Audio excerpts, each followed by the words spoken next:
So I'm back and the new topic. This is a sentence from Usher Devos. Every time you breathe, you have to take whales and their poop. Well, whale poops are awesome. Well, let's get started. In 1891, newspaper report the story of James Bartley, a whaler who was swallowed whole by his prey. Supposedly, Bartley spent as long as 36 hours in the belly of the beast before his crew caught the whale and rescued their crewmates. And this tale is far from unique. Various novel, myth, and religious texts depict creatures swallowed at sea, with some even making a home for themselves in the creature's corner mouth. Unfortunately, if someone actually were swallowed by a whale, they would likely to be crushed. But if they somehow survive, they might have a chance to escape during their capture bathroom break. Frequently surface to take in air and let out massive plums of waste. And while swimming in this swirly might have seemed more disgusting than living in these creatures, so yeah, I may just die there. Webs is much more desirable than it might seem.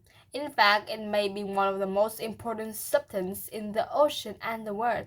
To understand why, we need to look at some of the ocean's most ubiquitous organisms, phytoplankton. These creatures survive on sunlight, carbon dioxide, and nutrients like phosphates, nitrogen, and iron. And since the ocean surface water generally have an abundance of these resources, phytoplankton are everywhere. A single drop of seawater can contain thousands of these creatures. Dude, fuck. And phytoplankton blooms are large enough to be seen from space.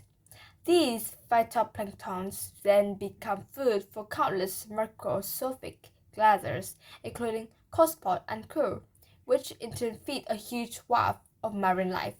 In this way, these surface dwellers are the base of the food chain, supporting countless marine life forms.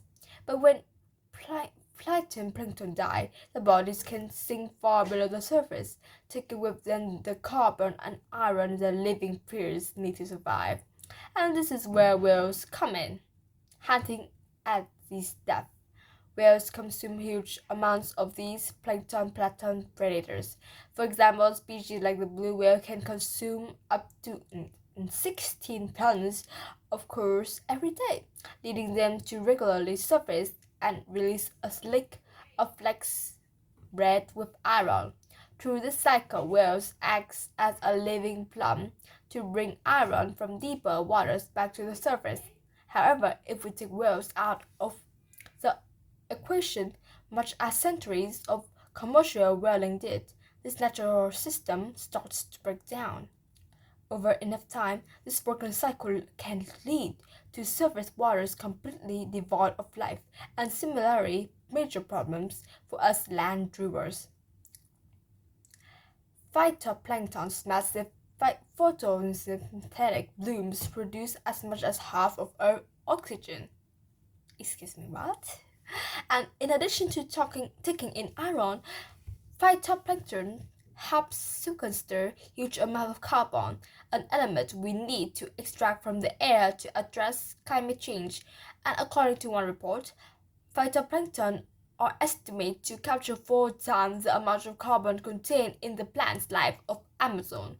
And for this calculation, every one increase in phytoplankton population in the carbon capture equivalent of 2 billion fully grown trees springing into existence. While these still debate about exactly how much of this carbon stays in the ocean long term, researchers are working to increase phytoplankton population and bury as much as carbon as possible. While some groups are doing this simply by sprinkling iron in the ocean, however, this approach is much less impactful. Supporting the ocean natural plankton farmers will put complex matrix of nutrients in the rest of millennia of co-evolution among these creatures, making it vastly superior to cheap man-made supplements.